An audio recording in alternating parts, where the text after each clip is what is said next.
আমরা সর্বপ্রথম আল্লাহ নিকট শুকরিয়া জ্ঞাপন করছি যে ঢাকা ৪ আসনে আমাদের ২টি ওয়ার্ড যুক্ত হয়েছে ৬০ এবং ৬১।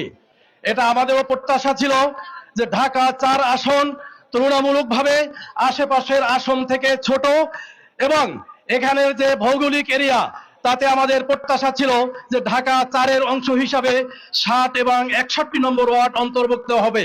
২০২৪ সালের বিপ্লবের পরে এদেশের মানুষ প্রত্যাশা করছে যে দুর্নীতি মুক্ত, চাঁদাবাজ মুক্ত, সন্ত্রাস মুক্ত, মাদক মুক্ত একটি সমাজের বাংলাদেশ জামায়াতে ইসলামী এইরকম একটি সমাজ প্রতিষ্ঠার জন্য প্রতিষ্ঠা লগ্ন থেকে সৎ এবং যোগ্য লোক তৈরি করেছে আলহামদুলিল্লাহ।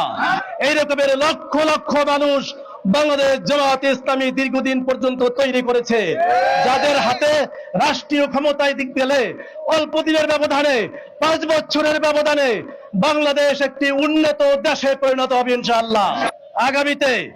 আগামীতে যে ভোট যুদ্ধ হবে, আগামীতে ফেব্রুয়ারিতে যে সম্ভাব্য নির্বাচনের কথা আমরা শুনছি, সেই নির্বাচনে আপনাদের মতামত সততার পক্ষে, ন্যায় এবং ইনসাফের পক্ষে, কোরআনের পক্ষে, মুহাম্মদ রাসূলুল্লাহ সাল্লাল্লাহু আলাইহি ওয়াসাল্লামের আদর্শের পক্ষে যাবে এবং এর মাধ্যমে একটি মানবিক বাংলাদেশ প্রতিষ্ঠিত হবে ইনশাআল্লাহ।